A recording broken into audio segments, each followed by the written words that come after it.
Bienvenidos a mi canal grafológico. Bienvenidos a Mundo Grafología. Hoy conoceremos algunas curiosidades y consideraciones grafológicas. Y una de esas consideraciones es que ningún rasgo tiene significado por sí solo. Veremos que en cada uno de los videos que subo en el canal les muestro rasgos concretos y paso a paso para conocer así sus significados. Sin embargo, quisiera evitar confusiones al respecto y por ende aclarar que esa interpretación del rasgo en cuestión solo tomará significado si lo unimos a un contexto que lo confirme. Si simbólicamente el texto de un escrito sería un rompecabezas, cada rasgo sería una pieza que nos conduciría al resultado final, que en ese caso sería armar el rompecabezas. Sin embargo, una sola pieza no es nada si no la unimos a otra y a otras, para que el resultado tome sentido. Con la grafología pasa exactamente lo mismo. Si trasladamos el ejemplo a un análisis grafológico, podremos decir que el texto y la firma, rompecabezas, son un conjunto de rasgos, piezas de la personalidad y del comportamiento de cada persona, expresado o manifestado a través de símbolos o letras. Y cada rasgo o gesto nos acercará a conocer y vislumbrar el resultado final expuesto en un informe grafológico. Entonces, ya sabemos que a aquellos gestos dentro del escrito que se repitan con frecuencia, se los va a analizar siempre integrándolos dentro del conjunto del escrito y combinándolos con otros elementos de la escritura que signifiquen lo mismo. Si solo nos quedamos con una interpretación singular de cómo se interpreta un solo rasgo aislado, sin interpretar la globalidad del escrito, estaríamos adjudicándole una interpretación de personalidad incorrecta o apresurada. Lo mismo ocurre con la firma. Tanto el texto como la firma por separado son una parte parcial de la escritura, por ende, de la personalidad. La firma y el texto siempre se deben interpretar en conjunto, nunca interpretar firma sin texto o texto sin firma. Y para un correcto análisis será necesario primero ver y analizar el conjunto para luego ir matizando en los detalles. Es decir, ir de lo general a lo particular, del bosque completo al árbol y a los frutos y semillas. Para ejemplificar esto último, veremos que algunos significados de la barra de la T, cuando es baja, son sumisión, obediencia, humildad, modestia, espíritu de sacrificio, influenciabilidad, depresión, temor, etc.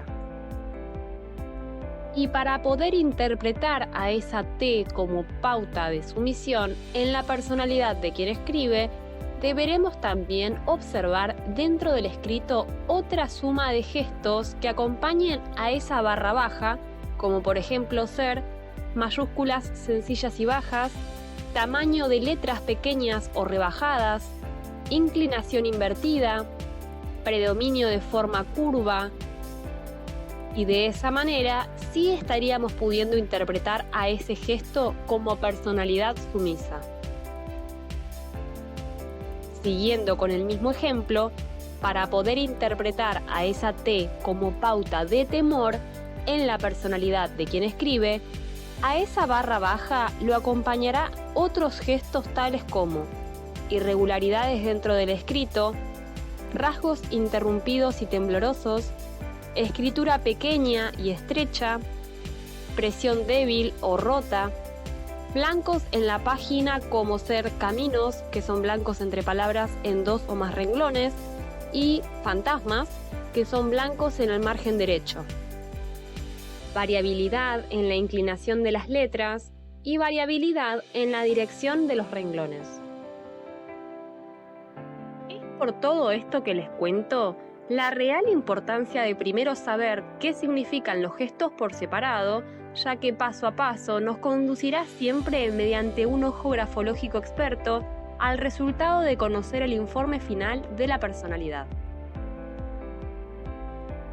Entonces, en conclusión, no se analizarán rasgos aislados, pero sí se tienen en cuenta como pistas o piezas de conjunto. En cambio, no se tendrán siquiera en cuenta aquellos rasgos que no se repitan dentro del escrito, como por ejemplo un solo óvalo abierto o un solo trazo final largo, etc., con excepción de la grafología emocional. La emoción en el texto. Toda persona consciente y emotiva habrá observado en su propia letra fluctuaciones u oscilaciones motivadas por instantes de alegría o tristeza, exaltación o depresión. De acuerdo con las circunstancias, indudablemente la alegría eleva el espíritu y la tristeza lo deprime. Y en este caso, en cuanto al análisis grafológico de la dirección de líneas, observaríamos que el renglón de orientación ascendente revela sentido de placer o alegría y el descendente el displacer de la persona que así escribe, y un desplazamiento horizontal en las líneas indicaría dominio emocional. Diremos entonces que existe un paralelo entre el sentimiento o emociones vivenciales y la manera individual de manifestarlos sobre el papel mediante la escritura. A este modo de plasmar las emociones vivenciales las llamamos mímica grafoescritural y aparece según las circunstancias. La grafología emocional es una rama de la grafología que estudia los accidentes gráficos o erratas que se producen en el grafismo. En otras palabras, la grafología emocional analiza el vuelco emocional de quien escribe, visualizado por perturbaciones o accidentes grafoescriturales a los que llamamos lapsus calami, y que es equivalente al lapsus lingüe que solemos cometer al hablar distraídamente, según refiere Freud, ya que si titubea la mente, titubea la mano. Será importante que en este caso podamos comprender que, al evaluar a través de la grafología emocional, hablamos no del aspecto global de un manuscrito, sino particularizando sobre lapsus calami aislados. La grafología emocional detecta esa anormalidad y completa el análisis de la grafología clásica. Intermitentemente, se visualiza por su aspecto cambiante en ciertas palabras sueltas o interconectadas dentro de la escritura habitual, tanto en los adultos como en los niños, pudiendo evidenciar problemas de índole psicoafectivo o de orden psicosomático, ya que la escritura constituye la fiel expresión de emociones, tendencias y energías que muchas veces hasta el mismo escribiente desconoce. Llamamos palabra refleja a aquella que delata una emoción fugaz e inconsciente en el autor de un escrito. A la palabra refleja la podremos reconocer fácilmente mediante una o varias alteraciones locales del ritmo escritural sobre la escritura básica, ya sea gramaticalmente, por repeticiones de palabras o letras, por omisiones de las mismas o de cualquier error cometido dentro de la escritura. Esta emoción fugaz manifestada en el escrito es originada por asociaciones que evocan en él esta misma palabra y cuyo sentido emocional está en íntima relación con sus problemas circunstanciales. Para ello, interesa todo detalle escritural que se destaque llamativamente dentro del contexto, en comparación a la globalidad del escrito. Excluiremos, desde luego, cualquier accidente de tinta o defectos y fallas en las herramientas escriturales, como así también a aquellas palabras o frases que fueran escritas adrede de manera diferente, con fines de mayor claridad. Un ejemplo práctico y resumido para esclarecer, sacado del libro de Honroth, dice así: en fecha del primer día de clase escolar, había una vez una maestra que realizó un dictado en el cual una de las frases decía: las madres son buenas y cariñosas. Luego, ella descubre en uno de los cuadernos, en el escrito de una niña de 8 años, que la palabra citada, madres, fue escrita con dominante irregularidad fuera de lo común dentro del escrito y de realización muy llamativa que se destacaba del conjunto. Posteriormente, casi de casualidad, la maestra se entera de que esa niña había ingresado al colegio llorisqueando, acompañada hasta allí por su madre. Aparentemente, el estado emocional circunstancial fue la causante de dicho accidente grafoescritural que reveló un problema afectivo entre madre e hija. Entonces, resumiendo las bases de la grafología emocional, diremos que estudia el motivo por el cual en un momento determinado se alteró la onda gráfica.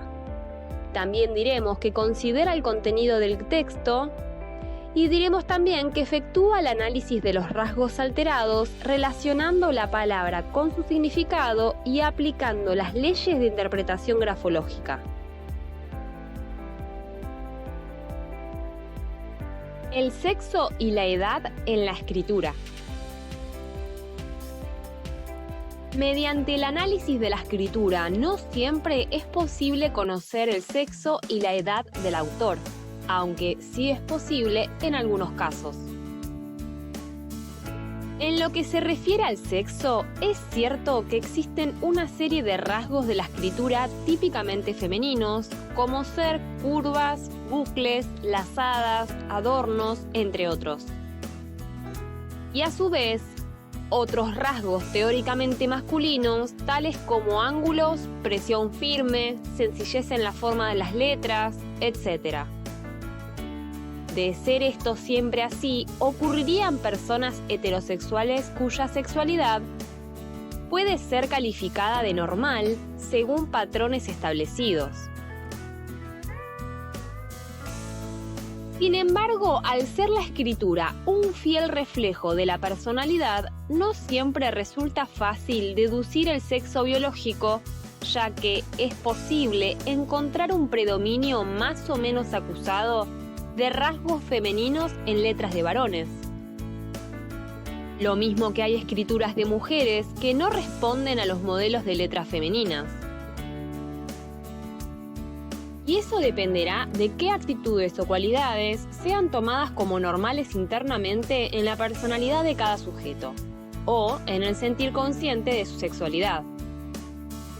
Ya que en casos de homosexualidad conflictiva, ya sea por búsqueda de aceptación o por falta de reconocimiento, los roles biológico o psicológico pueden presentar notables distorsiones que también se reflejarán en la letra. Así pues, como conclusión, podemos decir que la detección del sexo por la escritura resulta muchas veces posible, aunque en ocasiones puede ser más problemática e incluso dar lugar a errores. Algo semejante ocurre con la edad, ya que a través de la escritura se refleja más la edad mental o psicológica que la temporal. La madurez mental, grafológicamente, se traduce en rasgos de sencillez en la escritura, como ser ausencia de adornos innecesarios, mayúsculas sencillas, inclinación vertical o moderadamente inclinada, uniformidad en general, de tamaño, de presión, etc., así como orden y buena ejecución del escrito. La firma legible y la rúbrica sencilla también son factores positivos a valorar. La escritura de los zurdos. Para hablar de la escritura de los zurdos, primero debemos entender el contexto. Como ya sabemos, aunque la escritura se realice con las manos, quien la regula en realidad es el cerebro. La mayoría de las personas escriben con su mano derecha, donde la actividad se localiza en el hemisferio cerebral izquierdo. Sin embargo, existe aproximadamente un 10% de la población que escribe espontáneamente con su mano izquierda, cuya zona cerebral activa para regular la escritura se localiza en el hemisferio derecho.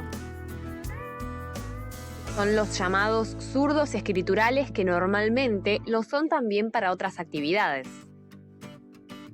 Muchas veces, algunas personas son en realidad zurdas, pero utilizan normalmente la mano derecha, a quienes se los denomina zurdos contrariados, presentando alteraciones psicológicas en directa relación a la forma en que se ha producido la contrariedad. Sobre todo, si esta fue traumática debido a castigos o prohibiciones por usar la mano izquierda, como era más común sobre todo hace unos años atrás, más que actualmente. Sin embargo, los zurdos en general, sean o no contrariados, son víctimas de una serie de dificultades que enfrentan a diario en la sociedad, ya que la misma, en general, está diseñada para diestros, ya sea en las palancas de cambio de los vehículos, en los pupitres de estudio, en el abrelatas, etc. Toda la sumatoria de trabas que viven a diario pueden afectar al zurdo durante toda su vida, en mayor o menor medida a su psiquismo, lo cual se reflejará en su comportamiento y por ende en su escritura.